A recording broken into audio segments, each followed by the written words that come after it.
ప్రపంచ సినిమా వేదికపై తెలుగు కీర్తి శిఖరం హాలీవుడ్ అత్యున్నత పురస్కారం ఆస్కార్. ఈ ఆస్కార్ వేదికపై మన తెలుగు నటుడికి ఓ అరుదైన గౌరవం దక్కింది. గత ఆస్కార్ అవార్డుల్లో RRR సినిమాలో నాటు పాటకు దక్కితే ఇప్పుడు ఓ నట విరాట్ రూపంకు దక్కింది. సినిమాకు 2 కళ్ళు అని చెప్పుకునే వాళ్ళు, సెలబ్రిటీలని, లెజెండరీలని చెప్పుకునే వాళ్ళు, దిగ్గజ హీరోలమని 30 ఏళ్ళు 40 ఏళ్ళు ఇండస్ట్రీలు అని చెప్పుకునే వాళ్లకు ఇలాంటి హీరోలకి దక్కని ఓ అవార్డ్ ఓ విలక్షణ నటుడికి దక్కింది.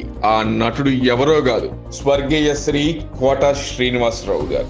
నట విరాట్ రూపం కోట శ్రీనివాసరావు గారికి ఈ అరుదైన గౌరవం దక్కడం నిజంగా మన తెలుగు ఇండస్ట్రీ చేసుకున్న ఎన్నో జన్మల పుణ్యం. 98వ అకాడమీ అవార్డుల వేదికలో ఇన్ మెమోరియం విభాగంలో కోట గారిని స్మరించుకోవడం ప్రతి తెలుగువాడు గర్వించదగ్గ విషయం. గత ఏడాది మన అందరినీ విడిచి వెళ్లిన సినీ దిగ్గజాలకు నివాళులు అర్పించే క్రమంలో అకాడమీ కోట శ్రీనివాసరావు గారి పేరును అధికారంగా ప్రస్తావించింది. ధర్మేంద్ర, మనోజ్ కుమార్, బి సరోజాదేవి వంటి భారతీయ దిగ్గజాలతో పాటు రాబర్ట్ రెడ్ఫోర్డ్ వంటి అంతర్జాతీయ స్టార్ల సరసన కోట శ్రీనివాసరావు గారి పేరు వినిపించడం మన తెలుగు నటనకు ప్రపంచం ఇచ్చిన సెల్యూట్. 1978లో ప్రాణం ఖరీదు సినిమాతో మొదలైన ఆయన ప్రస్తావం 4 దశాబ్దాల పాటు 1000కి పైగా చిత్రాల్లో కొనసాగింది. కేవలం తెలుగులోనే కాదు, తమిళ, హిందీ, కన్నడ, మలయాళ భాషలో తనదైన ముద్ర వేశారు కోట.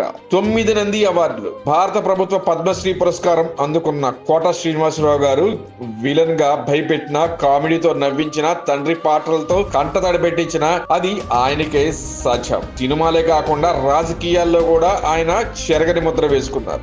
విజయవాడ తూర్పు నియోజకవర్గ ఎమ్మెల్యేగా ప్రజాసేవ చేసిన శ్రీ కోట శ్రీనివాసరావు గారు క్రమశిక్షణకు, నిబద్ధతకు నిలువుటద్దం. ఆయన భౌతికంగా మన మధ్య లేకపోయినా ఆయన పోషించిన పాత్రలు, చెప్పిన డైలాగులు తెలుగు సినీ చరిత్రలో శాశ్వతంగా నిలిచిపోతాయి. ఆస్కార్ నివాళితో కోట గారి కీర్తిని విశ్వవ్యాప్తమైంది. మరి కోట శ్రీనివాసరావు గారి నచ్చిన వందలాది పాత్రలో మీకు బాగా నచ్చిన క్యారెక్టర్ ఏమిటో కామెంట్స్ రూపంలో తెలియజేయండి. ఇలాంటి మరిన్ని లేటెస్ట్ సినీ అప్డేట్స్ కోసం చూస్తూనే ఉండండి మీ స్టూడియో వన్ న్యూస్.